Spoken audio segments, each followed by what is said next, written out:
हमारा पहला प्रश्न दिया है, प्रश्न कह रहा है कि नीचे दिए गए विकल्पों में से संबंधित संख्या को चुनिए।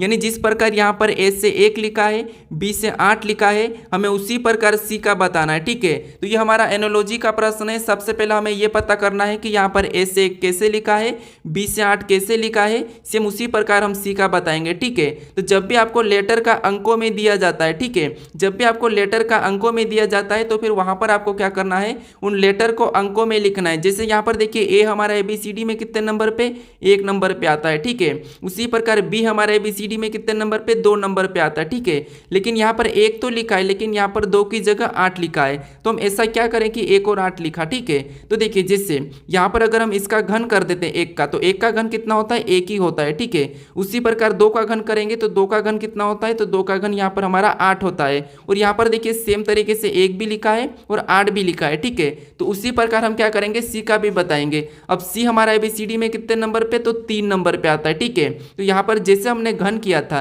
यहाँ पर भी हमने घन किया है, तो यहाँ पर भी हम सेम तरीके से इसका घन कर लेंगे। ठीक है, तो 3 का घन कितना होता है, तो 3 का घन 27 होता है। ठीक है, यानी यहाँ पर जो प्रश्नवाचक चिन्ह दिया है यहाँ पर क्या होना चाहिए, 27 होना चाहिए। ठीक है, तो ऑप्शन में देखिए 27 कहाँ पर है, तो ऑप्शन नंबर ए में दिया है, मतलब ऑप्शन नंबर ए हमारा यहाँ पर सही जवाब होगा। ठीक है, तो यहाँ पर आपको लॉजिक को समझना है, तरीका समझना है कि प्रश्न को कैसे सोल्व कर सकते हैं। ठीक है, अब चलिए हम बढ़ते हैं प्रश्न 2 पे। अब 2 नंबर का प्रश्न दिया है। अब प्रश्न कह रहा है कि नीचे दी गई श्रृंखला श्रेणी में प्रश्नवाचक चिन्ह के स्थान पर कौन सा अक्षर संख्या होगा। यानी यहाँ पर दिया है A2 से D2, D2 से G2, G2 से J2, J2 से M2, तो अगला कौन सा होगा ये हमें बताना है। ठीक है, तो यहाँ पर अगर हम श्रृंखला को ध्यान से देखते हैं तो यहाँ पर 2 तो सब में लिखा है। ठीक है, तो यहाँ पर देखिए 2 तो सब में लिखा है, यानी यहाँ पर भी 2 तो होगा ही, लेकिन हमें यहाँ पर अक्षर को पता करना है। ठीक है, जैसे यहाँ पर देखिए ए से क्या लिखा है, डी लिखा है, मतलब ए से डी लिखा है, यानी यहाँ पर 3 प्लस कर दिया है। ठीक है, उसके बाद देखिए डी से यहाँ पर जी लिखा है, मतलब यहाँ पर भी क्या किया है, तो यहाँ पर भी 3 को प्लस कर दिया है। ठीक है, उसी प्रकार देखिए यहाँ पर जी से क्या लिखा है, जे लिखा है, यहाँ पर भी 3 को जोड़ दिया है। फिर जे से यहाँ पर एम लिखा है, मतलब यहाँ पर भी 3 को जोड़ दिया है। ठीक है, तो अगला बताने के लिए हम क्या करेंगे, यहाँ पर भी 3 को प्लस कर लेंगे। ठीक है, तो अब देखिए m में 3 को प्लस करेंगे तो यहाँ पर क्या हो जाएगा, p हो जाएगा। ठीक है, और 2 तो वैसा ही आ जाएगा, मतलब यहाँ पर क्या होगा, P2 होगा। तो ऑप्शन में देखिए P2 कहाँ पर है, तो ऑप्शन नंबर सी में दिया है, मतलब ऑप्शन नंबर सी हमारा यहाँ पर सही जवाब होगा। ठीक है, तो यहाँ पर आपको क्या करना है, श्रृंखला का तरीका समझना है। अब चलिए हम बढ़ते हैं प्रश्न 3 पे।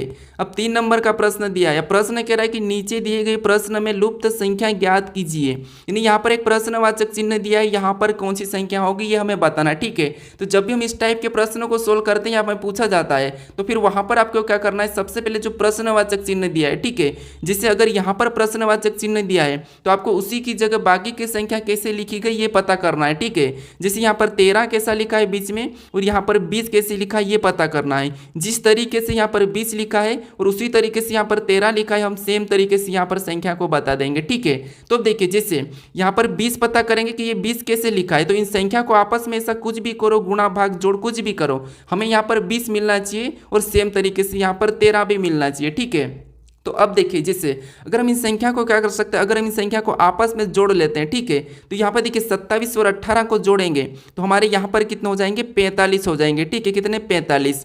और उसी प्रकार यहाँ पर क्या करेंगे, 12 और 13 को भी आपस में जोड़ेंगे तो यहाँ पर हमारे कितने हो जाएंगे, 25 हो जाएंगे। ठीक है, और यहाँ पर देखिए 20 लिखा है, तो हम क्या करेंगे, यहाँ पर इसका अंतर कर लेंगे, तो 45 और 25 का अंतर कितने का है, तो यहाँ पर 20 का अंतर है। और यहाँ पर देखिए 20 लिखा है, सेम इसी तरीके से यहाँ पर 13 का पता करेंगे। ठीक है, तो जैसे यहाँ पर देखिए क्या करेंगे, सबसे पहले 16 और 12 को आपस में जोड़ लेंगे, तो 16 और 12 को आपस में जोड़ेंगे तो यहाँ पर हमारे कितने होंगे, 28 होंगे। ठीक है, कितने, 28। और उसी प्रकार 6 और 9 को भी आपस में जोड़ेंगे तो यहाँ पर हमारे कितने होंगे, 15 होंगे। ठीक है, अब हमें क्या करना है, जिस तरीके से यहाँ पर अंतर निकाला था तो यहाँ पर भी हम इसका अंतर निकालेंगे। अब 28 में से 15 को घटा लेंगे तो यहाँ पर हमारे कितने बचेंगे, 13 बचेंगे। ठीक है, और यहाँ पर 13 भी दिया है। ठीक है, तो अब क्या करेंगे, सेम तरीके से यहाँ पर 20 लिखा है, उसी तरीके से यहाँ पर 13 लिखा है, तो हम सेम तरीके से यहाँ पर संख्या को बताएंगे। ठीक है, तो सबसे पहले हम क्या करेंगे, यहाँ पर 10 और 11 को आपस में जोड़ लेंगे, तो 10 और 11 को जोड़ेंगे तो यहाँ पर हमारे कितने होंगे, 21 होंगे। ठीक है, उसी प्रकार यहाँ पर 5 और 4 को जोड़ेंगे तो हमारे कितने हो जाएंगे, 9 हो जाएंगे।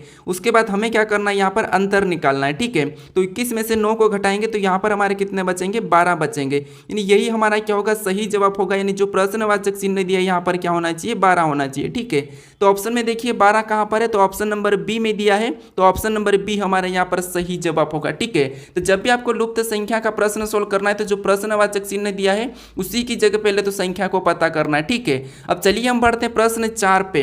अब 4 नंबर का प्रश्न दिया है, प्रश्न कह रहा है कि उस वेन आर्य का चयन करें जो दिए गए वर्गों के बीच संबंध को सर्वोत्तम रूप से दर्शाता है। यानी दोस्तों यहाँ पर हमें दिया है ट्रेन, लड़की और स्वस्थ। ठीक है, इसका वेन आर्य कैसा बनेगा ये प्रश्न पूछा है। ठीक है, तो जब भी हम वेन आर्य का प्रश्न सोल्व करते हैं तो हम क्या करते हैं, इन तीनों शब्दों का आपस में कोई संबंध है या नहीं है ये देखते हैं। ठीक है, लेकिन फिर भी हमें संबंध पता नहीं चलता है तो हम किसी भी एक आरेख का यानी एक शब्द का आरेख बना लेते हैं। ठीक है, तो जैसे यहाँ पर देखिए मान लीजिए हम ट्रेन का बनाते हैं। ठीक है, तो ये हमने किसका डायग्राम बना लिया, ट्रेन का बनाया है।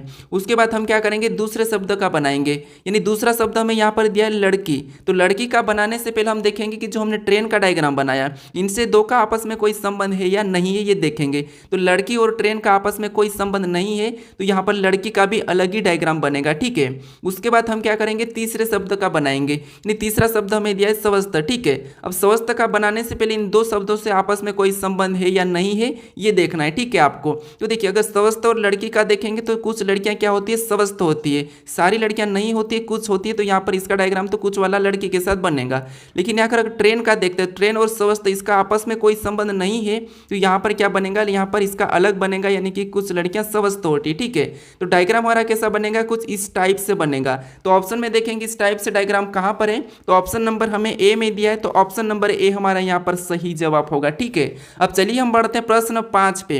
अब 5 नंबर का प्रश्न दिया है। ठीक है, अब प्रश्न कह रहा है कि किसी एक खास कूट भाषा में वाच को 5B2D8 लिखा जाता है, उसी भाषा में हेयर को कैसे लिखा जाएगा। ठीक है, ये प्रश्न पूछा है।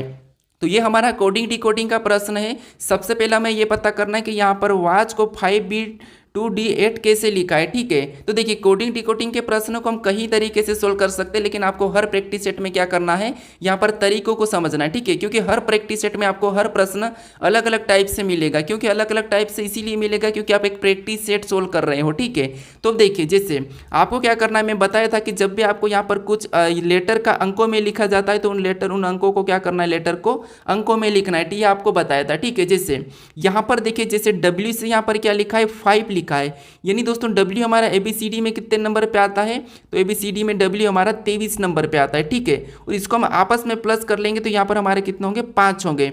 और यहाँ पर देखिए W से 5 लिखा है।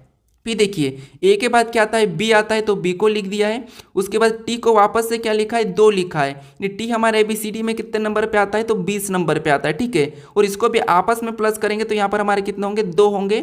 और यहाँ पर देखिए टी का 2 लिखा है। ठीक है, उसी प्रकार देखिए फिर एक छोड़ के क्या करा, यहाँ पर सी के बाद क्या आता है, डी आता है, तो डी को लिख लिया। और फिर बाद में वापस से एच का यहाँ पर 8 लिखा है, मतलब एच हमारे ABCD में कितने नंबर पे, 8 नंबर पे आता है, और यहाँ पर 8 को ही लिखा है। ठीक है, तो देखिए पहले अक्षर को तो यहाँ पर अंकों में लिखा है, दूसरे में एक प्लस करा है, फिर अंकों में लिखा है, फिर प्लस करा है, फिर अंकों में लिखा है। ठीक है, तो हम क्या करेंगे, उसी प्रकार यहाँ पर हेयर का कोड पता करेंगे। जैसे यहाँ पर सबसे पहले तो ये कितने नंबर पे आता है ये देखेंगे, क्योंकि यहाँ पर इसने यहाँ पर अंकों में लिखा है, तो एच हमारा 8 नंबर पे आता है, तो 8 लिखेंगे। फिर देखिए यहाँ पर इसका ई के बाद क्या आता है ये देख लेंगे, तो ई के बाद क्या आता है, एफ आता है, तो यहाँ पर हमारा एफ हो जाएगा। फिर वापस से हम अंकों में लिखेंगे, तो ए हमारा कितने नंबर पे, 1 नंबर पे आता है, तो 1 को लिखेंगे। फिर हम क्या करेंगे, इसमें एक और प्लस कर लेंगे आर में। ठीक है, एक छोड़ के, तो आर में एक प्लस करेंगे, मतलब यहाँ पर क्या हो जाएगा, एस हो जाएगा। तो ये हमें ऑप्शन में देखना है कि 8F1S कहाँ पर है। तो ऑप्शन नंबर हमें यहाँ पर देखिए कहाँ पर दिया है, ऑप्शन नंबर हमें यहाँ पर बी में दिया है। ठीक है, तो ऑप्शन नंबर बी हमारा यहाँ पर सही जवाब होगा। ठीक है, तो सबसे पहले तो आपको यहाँ पर ये पता ही करना है कि वाच को यहाँ पर ये कुट कैसे लिखा है, फिर आपको यहाँ पर इसका बताना। ठीक है, डायरेक्टली आप इसका नहीं बता सकते हो।